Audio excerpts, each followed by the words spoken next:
سورہ بنی اسرائیل آیت نمبر 34 میں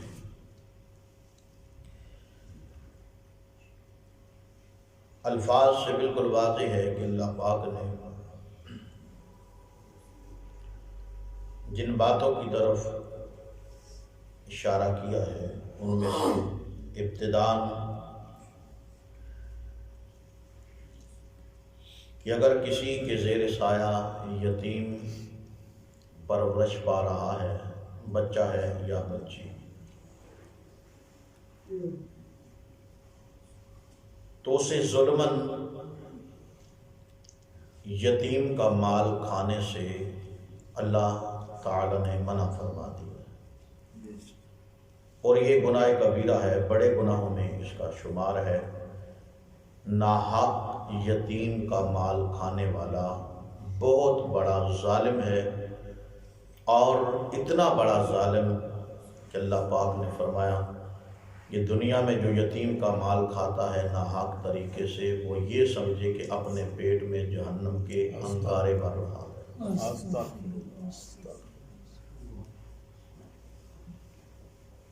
دنیا میں ہر انسان کے لیے والدین کا، ماں باپ کا سرمایہ وہ سرمایہ ہے جس کا کوئی بدل نہیں ہے۔ جن کے پاس ہیں الا ماشاء اللہ وہ ان کی قدر نہیں کرتے، اور جن کے پاس نہیں ہیں ان کے دلوں سے ماں باپ کی یادیں کبھی ختم نہیں ہوتی۔ اسی لیے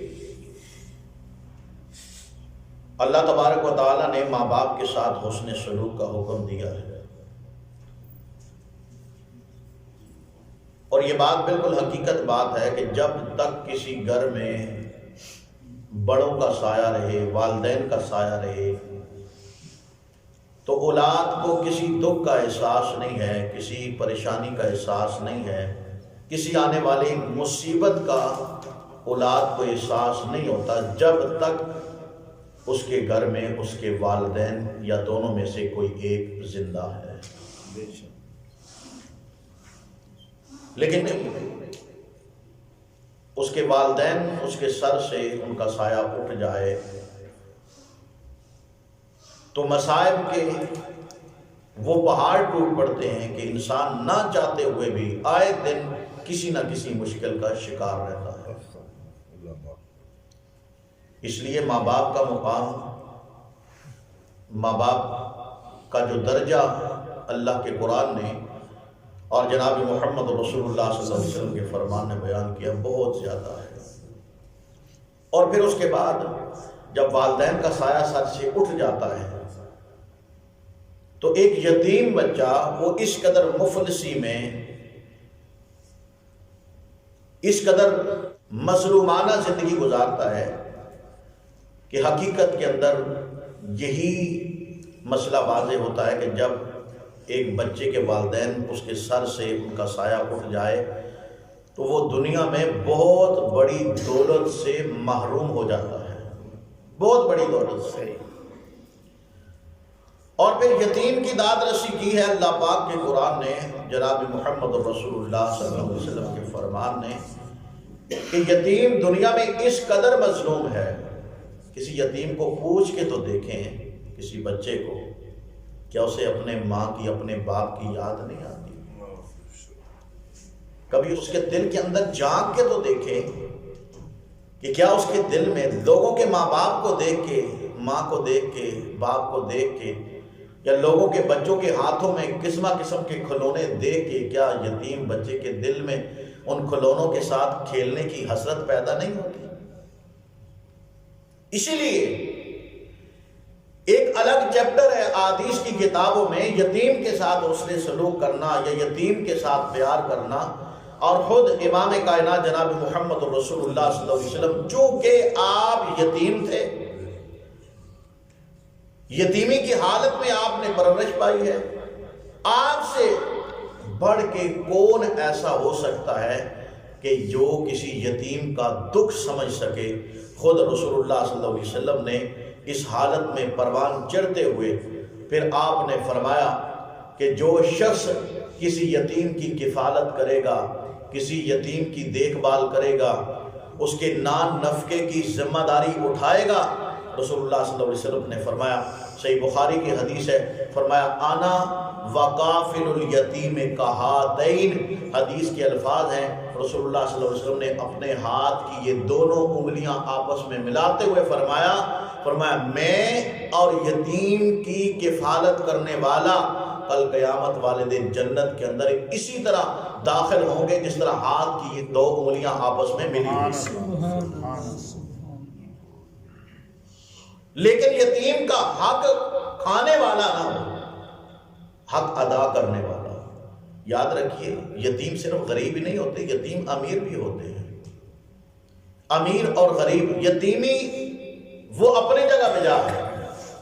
لیکن اگر امیر یتیم کو زیر کفالت لے کے غریب یتیم کو ٹھکرا دو گے تو یہ بھی بہت بڑا گناہ ہے۔ اس غرض اور اس نظریے سے کہ ایک یتیم ہے، چلو یار یہ بڑی فیکٹریوں کا مالک ہے، کارخانوں کا مالک ہے، بڑا روپیہ پیسہ اس کے باپ نے اس کے لیے چھوڑا ہے، بڑی وراثت ہے، تو اس لیے اس کو اپنے ساتھ اس کی تربیت کرتا ہوں، ساتھ اپنا بھی فائدہ ہو جائے گا۔ یاد رکھیے یتیم کی کفالت کا حکم شریعت نے ہمیں دیا ہے، لیکن اس کے اندر محتاط رہنے کا بھی حکم دیا ہے۔ اگر ایک شخص خود مالدار ہے، کسی یتیم کو اپنی کفالت میں لیتا ہے تو یتیم بھی مالدار ہے، یعنی یتیم کا بھی پیسہ ہے، چونکہ وہ سن بلوغت سے پہلے ہے، اسے ابھی وہ شعور نہیں ہے کہ میں نے اپنے مال دولت کو، اپنی جائیداد کو، اپنی فیکٹری کو، اپنی مل کو کس طرح سے اس کو ڈیل کرنا ہے، کس طرح چلانا ہے۔ تو فرمایا کہ اگر یہ مالدار یتیم ہے تو کفالت کرنے والا بھی مالدار ہے، تو اسے چاہیے کہ وہ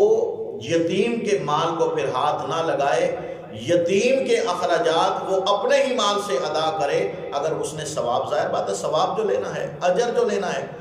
تو اخلاص کے دائرے کے اندر رہتے ہوئے وہ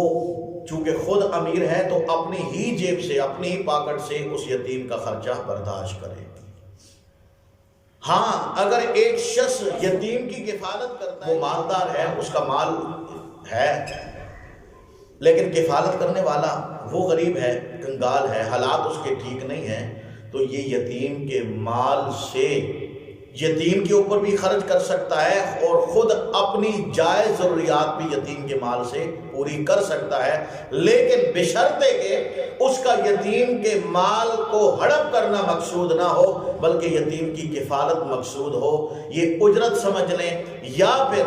اس کی غربت سمجھ لیں کہ یتیم صاحب مال ہے، اس کے پاس مال و دولت کے انبار ہیں، تو یہ کفالت کرنے والا خود بیچارہ بے بس اور غریب اور نڈال مفلس ہے۔ تو یہ دو ہی صورتیں ہیں۔ اگر یتیم کی کفالت اس نظریے سے کی کہ اس کا مال ہتھیانا ہے تو یہ بہت بڑا جرم ہے۔ اس صورت میں یتیم کا مال اور یتیم کی کفالت اسے کسی صورت میں فائدہ نہیں دے سکتی۔ اور دوسری صورت یہ ہے کہ انسان صرف اللہ کی رضا کے لیے یتیم کی کفالت کرتا ہے، خود بھی مفلس ہے، تو جائز ضروریات یتیم کے مال سے اپنی وہ پوری کر سکتا ہے، یتیم کے اوپر بھی خرچ کرے، اپنی جائز ضروریات بھی پوری کرے۔ یہ شرعاً ہمیں جواز یہ ملتا ہے قرآن و سنت کی روشنی میں۔ تو اللہ تبارک و تعالیٰ نے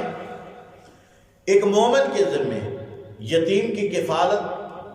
کے مسئلے میں بہت زیادہ رہنمائی فرمائی۔ اور یاد رکھیے یہاں پہ جو قرآن مجید کی سورہ بنی اسرائیل میں آیت نمبر 34 ہم نے جو پڑھی ہے، اس کے اندر بھی اللہ تبارک و تعالی نے یتیم کے مال کو بے جا صرف کرنا یا اس کو بے جا استعمال کرنا اس سے منع فرمایا ہے۔ امام کائنات جناب محمد الرسول اللہ صلی اللہ علیہ وسلم کا فرمان ہے، صحیح البخاری میں حدیث ہے، آپ نے فرمایا اجتنبوا السبع الموبقات کہ لوگوں 7 ہلاک کرنے والے گناہوں سے بچ جاؤ، تباہ کر دینے والی 7 چیزیں ایسی ہیں جن سے تم بچ جاؤ۔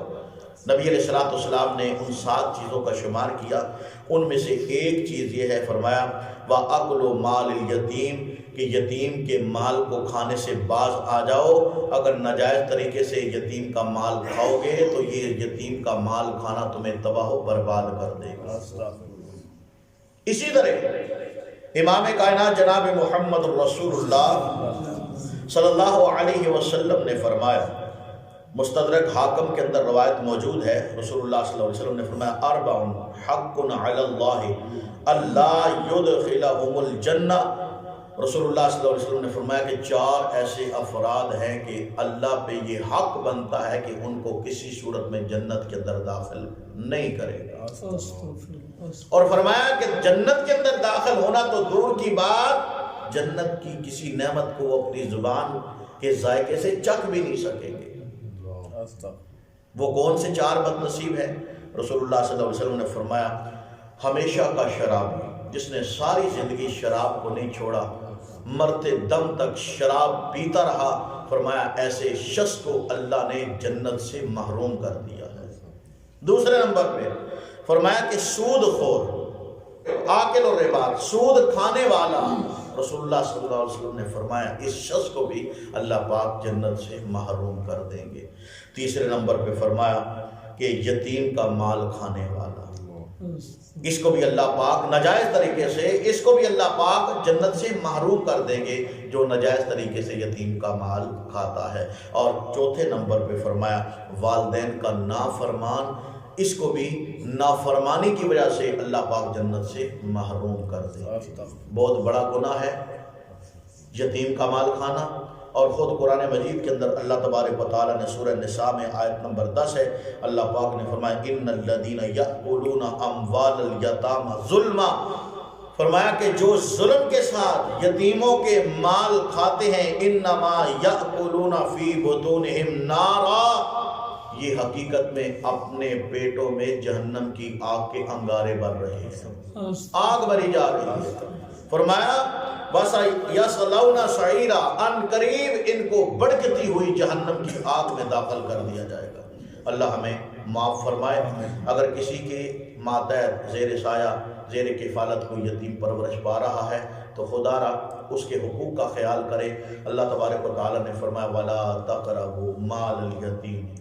کہ تم یتیم کے مال کے قریب مت جاؤ الا باللتی ہی احسن، ہاں بہترین طریقہ جو میں پہلے بیان کر چکا ہوں کہ یتیم کا مال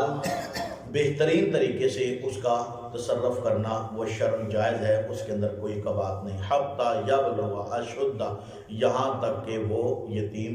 بالغ ہو جائے۔ جب بالغ ہو جائے تو سارے کا سارا جو اس کا مال ہے، دولت ہے، جو بھی اس کا مال ہے اس کے حوالے کر دینا چاہیے۔ وَأَوْفُوا بِالْعَهْدِ، اللہ فرماتے ہیں کہ وعدے کو پورا کرو۔ یہ بھی ہمارے اندر بہت بڑی سستی ہے کہ ہم وعدے کر لیتے ہیں لیکن وعدوں کو پورا نہیں کرتے۔ رسول اللہ صلی اللہ علیہ وسلم نے فرمایا کہ منافق کی نشانیاں ہیں، منافق کی 3 نشانیاں بھی حدیث کے اندر آتا ہے، 4 بھی ہیں، لیکن ان میں سے یہ نشانی مشترک ہے کہ جب بندہ منافق اذا وعد اخلف، جب وعدہ کرتا ہے تو وعدے کے خلاف کرتا ہے۔ وعدے کو پکا سچا اس کے اوپر عمل کرنا چاہیے اور وعدوں کو پورا کرنا چاہیے۔ بد زبانی یا وعدہ خلافی شرعی طور پہ اس کا جواز نہیں ملتا۔ یہ مسئلہ ہمارے اندر عملی طور پہ بہت بڑی سستی کا حامل ہے کہ ہم اس معاملے میں بہت زیادہ سست ہے۔ فرمایا ان العہد کان مسئولا، وعدے کے متعلق بھی تم سے سوال کیا جائے گا، یہ وعدہ کیا تھا اسے پورا کیا کہ نہ کیا۔ باقی بات اگلے درس میں اللہ پاک ہمیں سمجھ کے اپنی اصلاح